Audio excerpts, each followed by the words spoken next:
Answer your customers' questions efficiently with Brianna Anderson from Beast Analytics.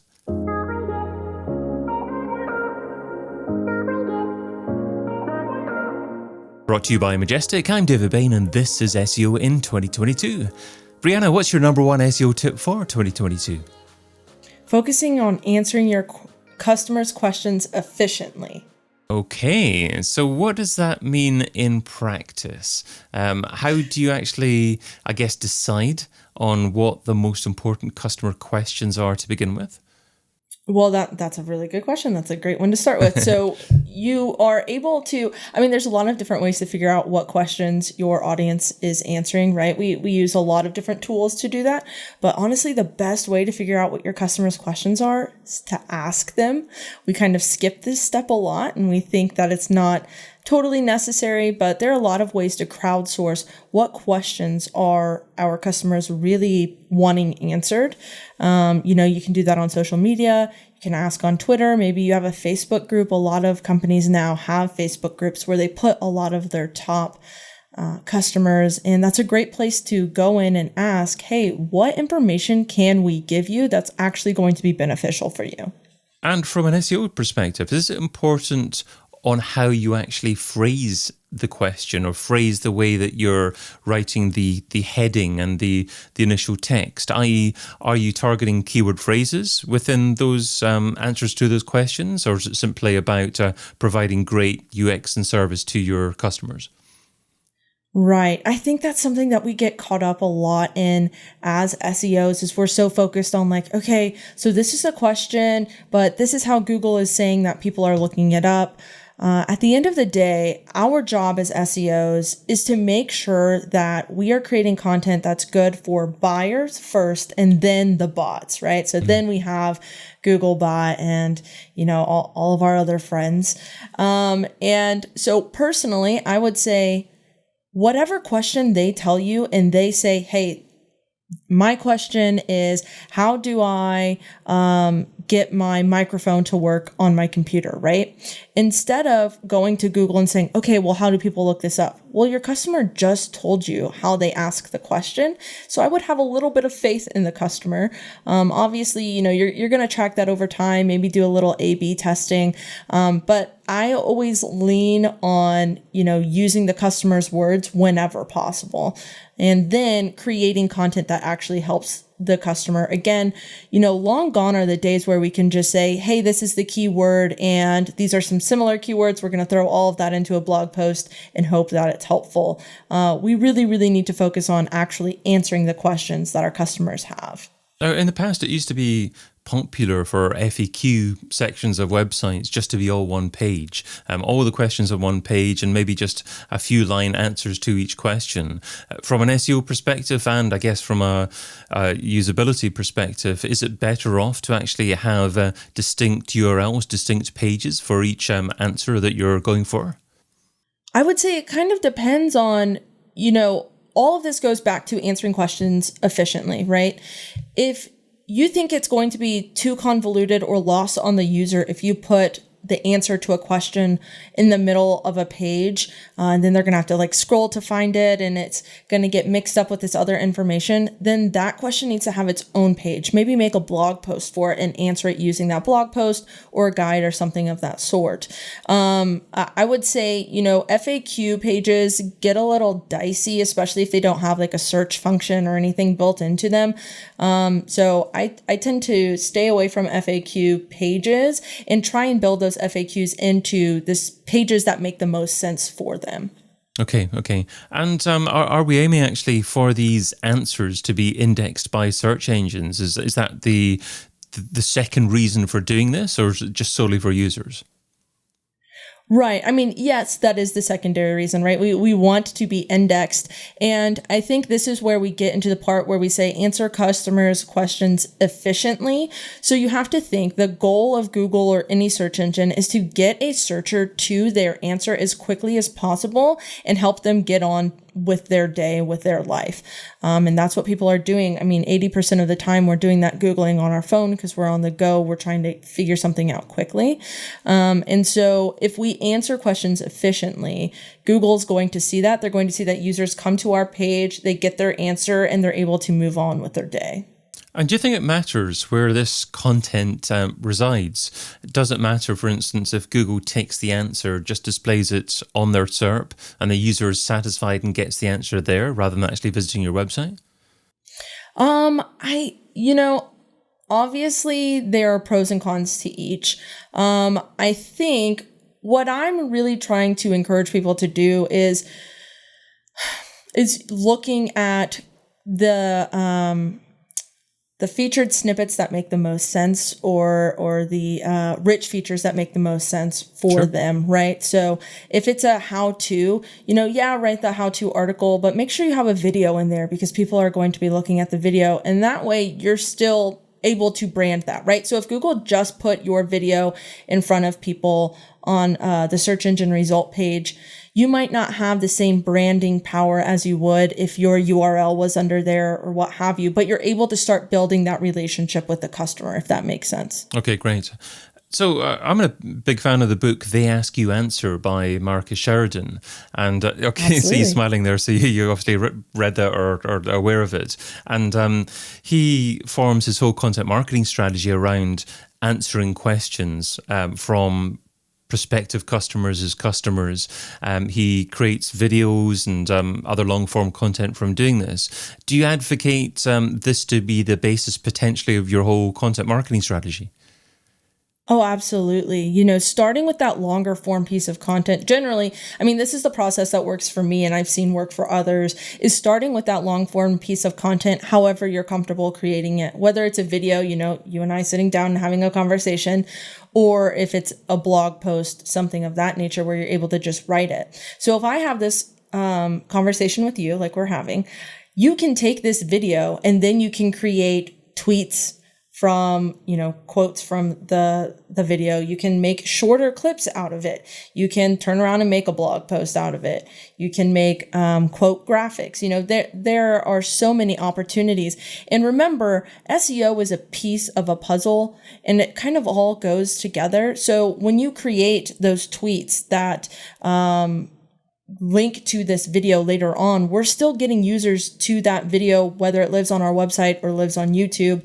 And all of that in turn can lead people to our website. So if you really think that process all the way through, at the end of the day, all of that's going to help your SEO. Yeah, video nowadays is obviously a massive chunk of what people consume online. So should we ideally be looking to create videos for every single one of these questions? Or is there a better way of actually determining what answers should be video and what answers should be text? Does it depend on what platform, what medium we're comfortable with? How do we actually decide? Well, I look at the SERP. If you look at the search engine result page and Google is showing you, a carousel of videos or even just one huge video and then the carousel underneath it, that Google has done the research. They've watched the query long enough to decide, hey, we should be throwing videos into this search engine result page. And that's a very good cue to say, hey, you need to create a video so that you're answering the questions efficiently, because again, that's what Google is looking for. So I would start by looking at the SERP. Now, if you don't get a ton of searches for a specific query, maybe consider how easy is it to convey your message through written word.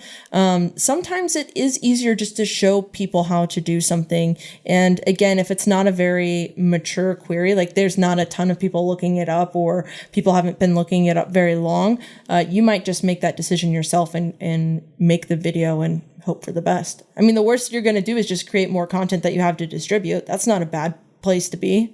So is it a good thing then to have all this content in many different places, exactly the same? Is duplicate content an issue? Should the content, for instance, be published in social media, perhaps even published through your chatbot as well, if you have one? Right. So, I mean, I would encourage people to have the content in multiple places, like share the content in multiple places. I think you do need to have a home base, obviously. I mean, that's what our websites are for a lot of us, and it really should be. Just because it's the only thing that you actually own. YouTube could go away tomorrow. Google could go away. I mean, is it likely? No, but it could happen. Yeah. So it is a good idea to have a home base that you actually own and to have all that content there. I don't worry so much about duplicate content as it comes to, or when it comes to videos, because a lot of those videos, I mean, Facebook videos are being indexed and shown in the search engine result page. Is it happening as much as YouTube videos? No, because Google doesn't own Facebook, so they're not going to give them the same priority. But with video, I don't worry about that as much. And really, I don't worry about, so for instance, tweeting quotes from blogs, and then sending people to the blog post. I don't really worry about that as duplicate content either. I think the big one that we see a lot, is Medium. So people publishing a blog post and then going to Medium and publishing the same blog post. Personally, I wouldn't go that route. I would say your best bet is probably, making chunks. So maybe publish a guide on your website and then publish like a chunk of that on Medium. But even still, again, I veer on the side of having your home base and really focusing on that. Yeah, definitely. Or at least if you really want to do that, then maybe delaying it by a couple of weeks just to make sure that Google knows who the original publisher was. Yeah. What about any call to action? So if people are coming to your website multiple times to consume answers to questions, they're obviously interested in what you do. Is there a good general way to funnel people towards becoming a prospect, becoming a customer? Or in general, because they're just looking for the answer to a question, they're fairly passive and they're not looking to actively buy, so it may put them off to actively try to drive them down your funnel after that?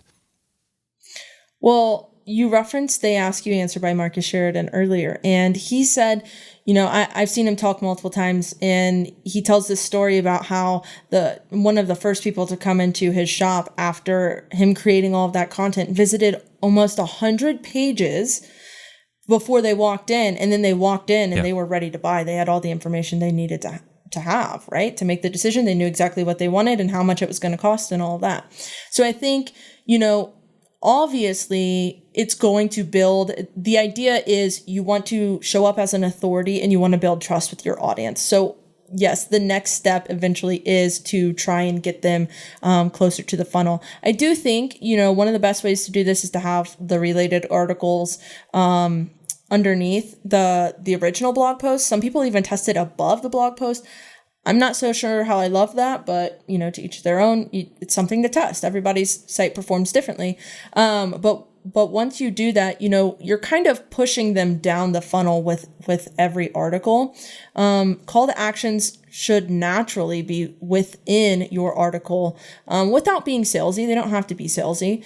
But I do say, yeah, you definitely want to have those call to actions in there. A cool way to do it is, it's getting a little bit harder now with all the privacy and cookie lists and all that kind of fun stuff. But a cool way to do it is to have, maybe a chat bot or something on your site that as they see people return, can ping and say, hey, welcome back. If there's anything you need, get in contact with sales here, or you can talk to so-and-so now. They're online.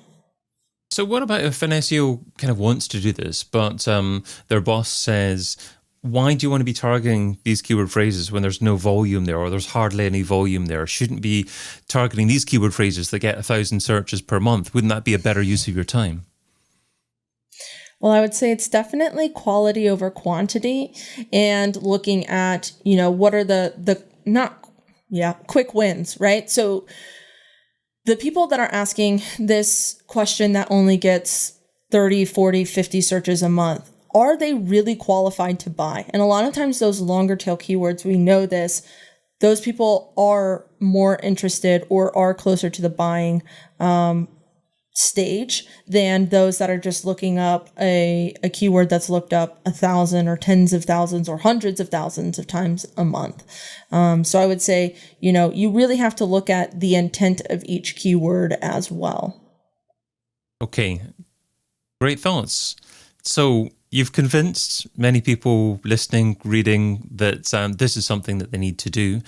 What's something, perhaps they're very busy and they're struggling for time. So what's something that they will have been doing for the last 5 years or so that's probably not as effective now as it used to be? They should stop doing straight away in order to spend more time focusing on the quality questions that you suggest. Well, at the time of this recording, we are seeing Google rewrite title tags. And we know that they rewrite meta descriptions a lot as well. So I would encourage people to really lean into automation in places where it doesn't not matter quite as much, but places that take up a lot of time. So handwriting title tags and handwriting meta descriptions, very particular for each page, can be very time consuming. So I would say, find a structure that works for your website, and let that do the bulk of your work. Let that automation do the bulk of your work. Go in and check and, kind of scan, make sure everything's looking good. But for those title tags and meta descriptions, especially if Google's going to continue and change those in the future, I would say let automation do that and free up all of the time that you've been spending working on those. Great advice. Stop spending your time on repetitive tasks that can be automated and focus on creativity, because that's one skill that the machines haven't taken over quite yet. Absolutely. Wonderful stuff. You can find Brianna Anderson over at beastanalyticsco.com.